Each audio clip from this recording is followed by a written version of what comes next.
Okay, guys, so I just sent out a email that basically had a little bit of a recruitment tip for those goalkeepers or goalkeeper parents. The high school season just ended.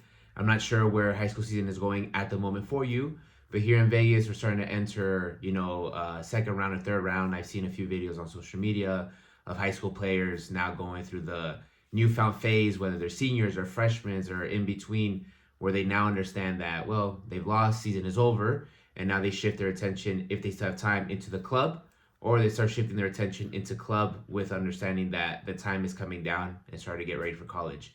The tip I give earlier is something that I have always recommended. I've always liked the approach when I worked as a Division One coach. For those that don't know, I did 6 years at Division One level on the women's and on the men's side.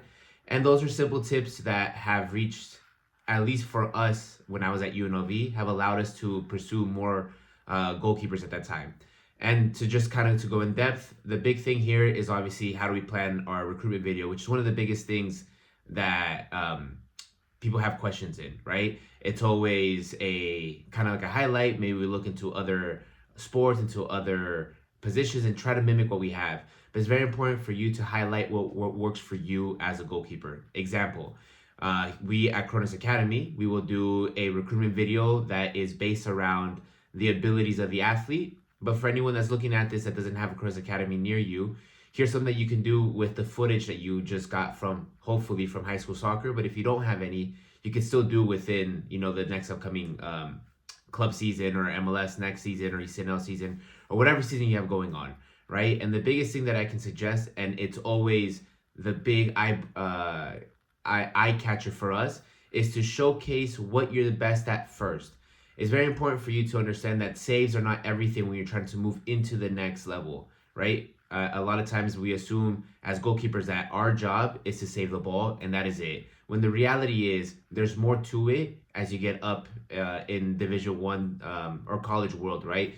So the higher the division, the collegiate division is, usually the more technical and tactical it is. And the lower it drops down in college level, usually the more physical it is, right? The more physicality the athletes are. And it's simply because, well, the IQ of the athlete tends to go up and down, and obviously depending on the abilities that these programs require the athletes to have.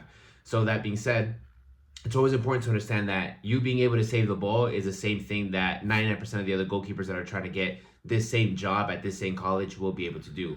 So it's important for you to showcase what are differences that you bring to the table. Number one, in my opinion, what I've always showcased first when it worked for me was anything that had to do with balls in the air, right? So I would show crosses, I would show long services, I would show how much I can remove or shorten the field from the opposition, which would be, like I said, crosses, corner kicks, set plays, driven balls, anything like this, which is a big eye catcher for college because, again, at the end of the day, majority of goals that go into the goal at any level are always from some sort of header or some sort of play that happens within, I believe, 8 yards away from the goal. So again, aerial game is always something massive.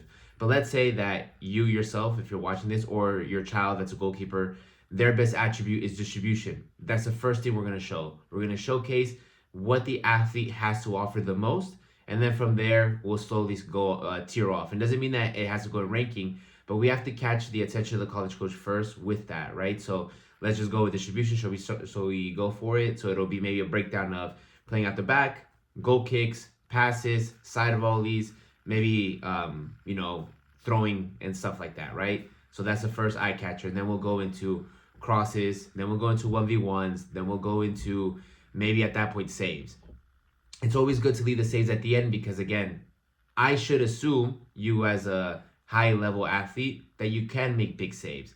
But I don't need a highlight of you saving top 90 shots because I also understand as a college coach that this isn't going to happen every single game. And this isn't necessarily you, So it's important for me to understand who you are and who I am recruiting. So again, like I said, distribution, showcase that. If that's you, showcase as much as you can because then if I am a program that is infatuated with the fact that my goalkeeper needs to play out the back and keep possession no matter what, I just found you. And then from there we move on and we move on and we move on. And that goes with anything, right? There'll be goalkeepers that the best thing they can do is their reaction. Great. You can show your reactions, but it doesn't have to be top 90 saves. It could be close range saves. It could be 1v1 saves. It can be those kind of very acrobatic saves. And you can showcase that first if that's what you have to offer. Again, what we want to get to is to show that what you're offering is above from what majority of the other goalkeepers have. And that's something that is very at times difficult for goalkeepers to understand, because it's always, oh, my reaction is great, my distribution is great, my crosses are great, my communication is great. And the reality is that it's obviously impossible to be great at all of those aspects, because, well, we wouldn't be amateur goalkeepers at that level, right? So it's very important for you to understand what makes you special. Like I said, for me, myself, the best thing for me was always crosses in the air. For anyone out there that is seeing this video, it could be the same thing, it could be something else. It could be even be communication, right? The way that you see the game may be so different from the way that I see it that you have to learn how to showcase that. Now, I don't know exactly how to showcase that in a small video coming from a high school season, but that can come forward when you communicate with the college coach. I hope this helps, and I hope this at least details a little bit more from what I sent earlier. If this does help out, please let us know so I can keep making this for you guys. Thank you.